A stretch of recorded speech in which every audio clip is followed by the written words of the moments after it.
ស្ដីអ្នកនរគ្នាបាទសួស្ដីបងប្អូនបាទយើងបន្តមេរៀនទី1របស់យើងតមកទៀតបាទ Unit 1 Names ឥឡូវយើងចូលដល់ថ្នាក់ពាក្យទី4របស់ភាសាអង់គ្លេសហើយគឺយើងរៀនអំពី Adverbs បាទគុណកិរិយាសព្ទសរសេរអក្សរកាត់ ADV ស្អីទៅគុណកិរិយាសព្ទបាទ Words used to describe verbs, adjectives or adverbs are called adverbs បាទពាក្យទាំងឡាយណាដែលត្រូវបានប្រើសម្រាប់បញ្ជាក់ន័យឲ្យកិរិយាសព្ទបញ្ជាក់ន័យឲ្យគុណនាមឬក៏គុណកិរិយាសព្ទមួយទៀតពាក្យនោះគេហៅថាគុណកិរិយាសព្ទគឺ adverbs អញ្ចឹង adverbs វាអាចបញ្ជាក់ន័យឲ្យ verb បញ្ជាក់ន័យឲ្យគុណនាមឬក៏បញ្ជាក់ន័យឲ្យ adverb មួយប្រភេទទៀតបាទ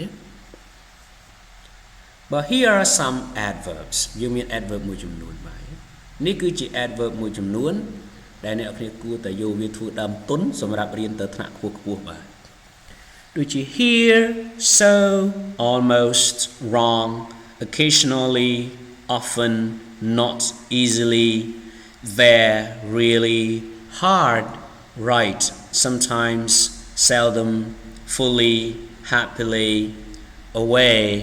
very hardly tight always rarely, totally, never, off, nearly, completely, still, usually, yet, perfectly, ever បាទអញ្ចឹងឲ្យតែឃើញពាក្យទាំងអស់នេះគឺថ្នាក់ពាក្យរបស់វាជាទូទៅគឺជា adverb បាទភាសាខ្មែរយើងថាទីនេះយើងបកថាណាស់ស្ទើរតែបាទយើង be បាទ wrong បាទមិនត្រឹមត្រូវខុសយូម្ដងបាទម្ដងមកកាលបាទជាញឹកញាប់ជារឿយបាទមិនមែនទេបាទយ៉ាងងាយស្រួលបាទទីនោះនៅទីនោះពិតជាបាទបកថាលំបាកបាទពិបាកត្រឹមត្រូវបាទជួនកាលពេលខ្លះកម្របាទយ៉ាងពេញលេញបាទយ៉ាងសប្បាយរីករាយបាទចាកឆ្ងាយណាស់បាទvery ហ្នឹងគឺណាស់បាទ hardly ហ្នឹងបាទស្ទើរតែមិនបាទគឺមានពាក្យមិនចូលរួមបាទតឹងរឹបតឹងតែងតែជានិច្ចកាលបាទកម្របាទដូចអានេះដែរប៉ុន្តែអានេះវាក្រជាងបាទ rarely បាទ totally បាទជាសរុបទាំងស្រុងបាទមិនដែលបាទ never គឺមិនដែលមិនធ្លាប់បាទ off គឺចេញបាទ nearly បាទគឺស្មើនឹង almost បាទស្ទើរតែបាទឬក៏ be បាទ completely ទាំងស្រុង still នៅតែហ្នឹងបាទ usually ជាធម្មតាជាទូទៅបាទ yet ក៏ប៉ុន្តែឬក៏បកថានៅឡើយទេ perfectly បាទយ៉ាងល្អឥតខ្ចោះបាទ ever បកថាធ្លាប់អញ្ចឹងឲ្យតែឃើញពាក្យទាំងអស់នេះគឺថ្នាក់ពាក្យរបស់វាគឺជា adverb ជាទូទៅអញ្ចឹង adverb គឺប្រើសម្រាប់បញ្ជាក់ន័យឲ្យ verb adjectives or adverb មួយប្រភេទទៀតបាទឥឡូវយើងមាន example ឧទាហរណ៍បាទទីតាំងទី1របស់ adverb គឺយើងដាក់នៅពីមុខ verb បាទ verb ខ្ញុំគូបន្ទាត់ឲ្យពីក្រោមហើយបាទ Has he fully recovered from his illness តើគាត់ជាសះស្បើយពេញលេញពីជំងឺរបស់គាត់វិញហើយមែនទេI'm sorry, I don't fully understand what he said. ខ្ញុំសុំទោសខ្ញុំមិនយល់នៅអ្វីដែលគាត់និយាយនឹងឲ្យបានពេញលេញនោះទេ She'd completely changed. បាទគាត់បានផ្លាស់ប្ដូរទាំងស្រុងបាទគាត់នេះគឺសំដៅទៅលើមនុស្សភេទស្រីបាទអានេះគឺភេទប្រុសបាទឧទាហរណ៍មួយទៀតនោះគឺយើងសំដៅទៅលើទីតាំងរបស់ adverb ដែរគឺយើងអាចដាក់នៅពីក្រោយ verb បានមិនយើងដាក់នៅពីមុខ verb កាលណាគេដាក់នៅពីមុខបែបនេះចេតនាគឺគេចង់ emphasize ធ្វើការសង្កត់ន័យអានេះគឺយើងនិយាយពី normal speaking បាទការនិយាយធម្មតាបាទ The two party leaders met secretly last month បាទមេដឹកនាំគណៈបកទាំងពីរបានជួបគ្នាស្ងាត់កាលពីខែមុន After repair my motorbike is still not working properly After repair my motorbike is still not working properly ក្រោយពីជួសជុលរួចហើយម៉ូតូរបស់ខ្ញុំនៅតែមិនទាន់ដំណើរការបានល្អដូចដើមវិញដដែល They all ate silently ពួកគេទាំងអស់គ្នាបានញ៉ាំយ៉ាងស្ងៀមស្ងាត់ហើយចឹងយើងឃើញ secretly properly silently គឺទៅ modify ឲ្យ ate ទៅឲ្យ working ឬក៏ទៅឲ្យ met ចឹងយើងអាចដាក់នៅពីមុខ verb ដាក់នៅពីក្រោយ verb បាទនេះគឺជាទីតាំងពីរដែលអាចដាក់មុខក៏បានដាក់ក្រោយក៏បានហើយដាក់មុខជាទូទៅគឺក្នុងចេតនាបញ្ជាក់ន័យបាទគឺធ្វើការ emphasize បាទចំណែកទីតាំងទី3នេះវិញរបស់ adverb គឺយើងដាក់នៅពីមុខ adjective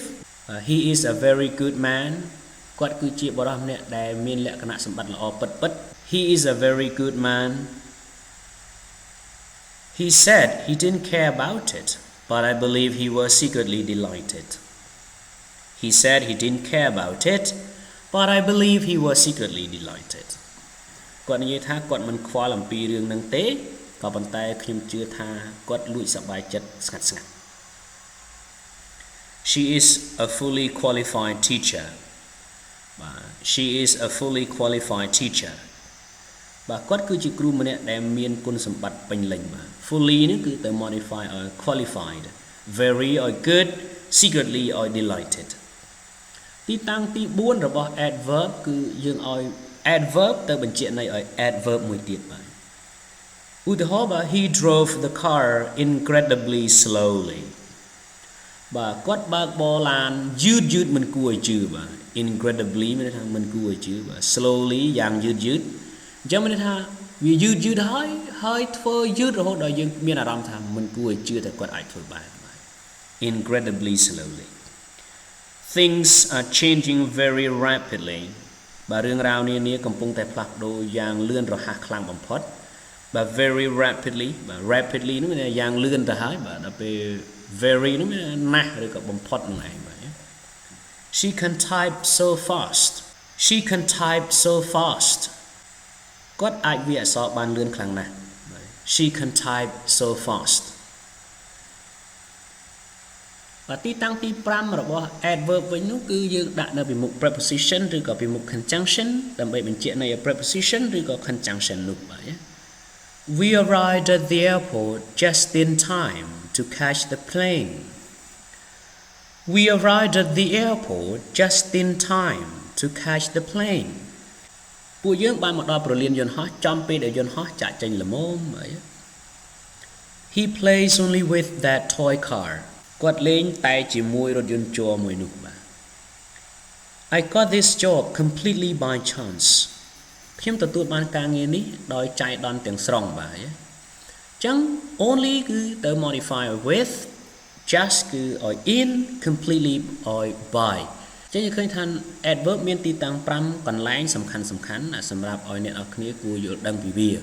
ចឹងយើងអាចដាក់នៅពីមុខ verb នៅពីក្រោយ verb ពីមុខ adjective ពីមុខ adverb មួយទៀតហើយនឹងពីមុខ preposition ឬក៏ conjunction បាទសម្រាប់វីដេអូភាគហ្នឹងគឺមានប៉ុណ្ណឹងបាទ